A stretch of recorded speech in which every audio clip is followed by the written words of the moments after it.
ಇನ್ನು ವಿದ್ಯಾರ್ಥಿನಿ ಹಾರಿಕಾ ನನ್ನ ಜೊತೆ ಜಾಯ್ನ್ ಆಗಿದ್ದಾರೆ. ನಮಸ್ಕಾರ ಹಾರಿಕಾ, ನನ್ನ ವಾಯ್ಸ್ ಕೇಳಿಸ್ತಾ ಇದೆಯಾ? ಹಾರಿಕಾ, ಈಗ SGPIನವರ ಇವತ್ತಿನ ಬಹಿರಂಗ ಸಮಾವೇಶದ ಕೆಲವು ಮಾತುಗಳು, ಕೆಲವು ನಾಯಕರ ಮಾತು, ರಿಯಾಜ್ ಪರಂಗಿಪೇಟೆ ಅವರೆಲ್ಲ ಹಿಜಬ್ಗೆ ಅವಕಾಶ ಕೊಡದ ಶಿಕ್ಷಣ ಸಂಸ್ಥೆಗಳನ್ನು ಮುಚ್ಚಿಸ್ತೀವಿ ಮುಂದಿನ ದಿನಗಳಲ್ಲಿ ಅಂತ ಮಾತನ್ನು ಆಡ್ತಾ ಇರೋದನ್ನು ನೋಡಿದ್ರೆ ಇದು ಮುಂದೆ ಏನು ಯಾವ ರೂಪವನ್ನು ಪಡ್ಕೋಬಹುದು? ಯಾರ ವಿರುದ್ಧ ಹೋರಾಟ ಇದು?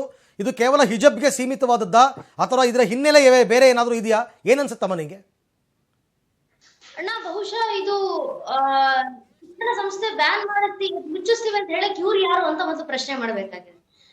ಶಿಕ್ಷಣ ಸಂಸ್ಥೆ ಬ್ಯಾನ್ ಮಾಡಿಸ್ತೀವಿ ಅಂದ್ರೆ ಹಾಗಾದ್ರೆ ಹೈಕೋರ್ಟ್ ಹೇಳಿರುವಂತ ಆದೇಶಕ್ಕೆ, ಹೈಕೋರ್ಟ್ ಹೊರಡಿಸಿರುವಂತ ಆದೇಶಕ್ಕೆ ಇವ್ರಿಗೆ ಗೌರವ ಇಲ್ವಾ? ಹೈಕೋರ್ಟ್ ಅನ್ನು ಮುಚ್ಚಿಸ್ತಾರ ಇವರು ಹಿಜಾಬ್ ಹಾಕ್ಲಿಕ್ಕೆ ಅವಕಾಶ ಕೊಡಲ್ಲ ಅಂತ ಹೇಳಿದಾಗ? ಅಂಬೇಡ್ಕರ್ ಅವರು ಬರೆದಿರುವಂತ ಸಂವಿಧಾನವನ್ನು ವಿರೋಧಿಸ್ಲಿಕ್ಕೆ ಹೋಗ್ತಾರ ಅಂತ ಅನ್ಸುತ್ತೆ. ಇದು ಕೇವಲ ಯಾರು ABVP ವಿರುದ್ಧ ಮಾತ್ರ ಮಾಡ್ತಾ ಇಲ್ಲ ಇವ್ರ ಹೋರಾಟ, ಅಥವಾ ಹೈಕೋರ್ಟ್ ಹೈಕೋರ್ಟ್ ಇರುವಂತ ಆದೇಶವನ್ನು ಪಾಲಿಸಿ ಅಂತ ಹೇಳಿರುವ ವಿರುದ್ಧ ಮಾತ್ರ ಹೋರಾಡ್ತಾ ಇಲ್ಲ ಇವರು, ಬದಲಾಗಿ ಸಂವಿಧಾನವನ್ನು ವಿರೋಧಿಸ್ತಾ ಇದ್ದಾರೆ ಅಂತ ಈ ಮೂಲಕ ಅರ್ಥ ಆಗ್ತದೆ. ಎಷ್ಟರ ಮಟ್ಟಿಗೆ ಧರ್ಮದ ವಿಚಾರ ಬಂದಾಗ ಹೇಗೆ ದೇಶವನ್ನು ಮೀರಿ, ಸಂವಿಧಾನವನ್ನು ಮೀರಿ ಎಷ್ಟರ ಮಟ್ಟಿಗೆ ಇವರು ತಲುಪಬಹುದು, ಇವರಲ್ಲಿರುವಂತ ಜಾತಿ ಮತಾಂಧ ಮನಸ್ಥಿತಿ ಎಷ್ಟರ ಮಟ್ಟಿಗಿದೆ ಅಂತ ಬಹುಶಃ ಇವ್ರು ಹೇಳುವಂತ ಹೇಳಿಕೆಗಳನ್ನು ಗೊತ್ತಾಗುತ್ತೆ ಅಂತ ಹೇಳ್ಬೋದು. ಸರಿ, ಹಾಗಾದ್ರೆ ಇದಕ್ಕೆ ಪರಿಹಾರ ಏನು ಅಂತ?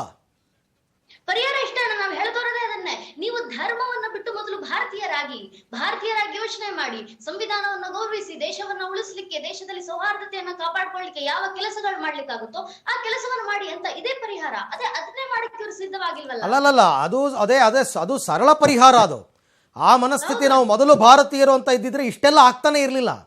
ಆ ಮನಸ್ಥಿತಿಯನ್ನ ದಾಟಿ ಮುಂದಕ್ಕೆ ಹೋದವ್ರಿಗೆ ಏನು ಪರಿಹಾರ? ಆ ಮನಸ್ಥಿತಿಯನ್ನು ದಾಟಿ ಮುಂದಕ್ಕೆ ಹೋಗಿ ನಾವು ಹೇಳೋದಿಷ್ಟೇ ಅಣ್ಣ, respect the country you live in, or live in the country respect. ದೇಶದಲ್ಲಿ ಇದ್ದೀರಾ, ಈ ದೇಶವನ್ನು ಗೌರವಿಸಿ. ಆಗೋದಿಲ್ವಾ? ಯಾವ ದೇಶವನ್ನು ಗೌರವಿಸಿವೋ ಆ ದೇಶಕ್ಕೆ ಹೋಗ್ರಪ್ಪ. ನಿಮಗೆ ಹಿಜಾಬ್ ಹಾಕೊಂಡೆ ಶಿಕ್ಷಣ ಪಡಿಬೇಕು ಅಂದ್ರೆ ಒಂದು ಮದ್ರಾಸಿಗೆ ಹೋಗಿ, ಇಲ್ಲ ಅಂದ್ರೆ ನೀವು ಸಂವಿಧಾನವನ್ನು ಗೌರವಿಸೋದಿಲ್ಲ ಅಂದ್ರೆ ಪಾಕಿಸ್ತಾನ ಅಂತ ದೇಶಗಳಿದೆ, ಹಿಜಾಬ್ ಸಮೇತನ ಶಿಕ್ಷಣ ಪಡೀಲಿಕ್ಕೆ ಅವಕಾಶ ಮಾಡ್ಕೊಡ್ತಾರೆ, ಅಲ್ಲಿ ಹೋದ್ರೆ ಆಯ್ತು ನೀವು ಅಂತ. ಓಕೆ ಹಾರಿಕಾ, ಥ್ಯಾಂಕ್ ಯು ನಮ್ಮ ಜೊತೆ ಜಾಯ್ನ್ ಆಗಿದ್ದಕ್ಕೆ. ಸೊ ಒಟ್ಟಾರೆ ಇವಾಗ ದೊಡ್ಡ ಮಟ್ಟದಲ್ಲಿ ಇದು ಮತ್ತೊಂದು ಸಂಘರ್ಷಕ್ಕೆ ನಾಂದಿ ಹಾಡ್ತಾ ಇದೆ. ನಾನು ಮೊನ್ನೆನೇ ಹೇಳಿದ್ದೆ, ಮಂಗಳೂರು ಗಲಾಟೆ ಆದಾಗ ಹಿಜಬ್ ವಿಚಾರ ಮತ್ತೆ ಶುರುವಾಗುತ್ತೆ, ಇಷ್ಟಕ್ಕೆ ನಿಲ್ಲಲ್ಲ, ಇದನ್ನು ತಣ್ಣಗಾಗಕ್ಕೆ ಬಿಡಲ್ಲ ಅಂತ. ಅದಕ್ಕೆ ಪೂರಕವಾದ ಬೆಳವಣಿಗೆ ಕಳೆದ 3 ದಿವಸಗಳಿಂದ ನಡೆಯುತ್ತೆ. ನೋಡೋಣ ಸರ್ಕಾರ ಏನು ಮಾಡುತ್ತೆ, ಸರ್ಕಾರದ ಪಾತ್ರ ಏನು ಅಂತಕ್ಕಂಥದ್ದನ್ನು ಕಾದು ನೋಡೋಣ.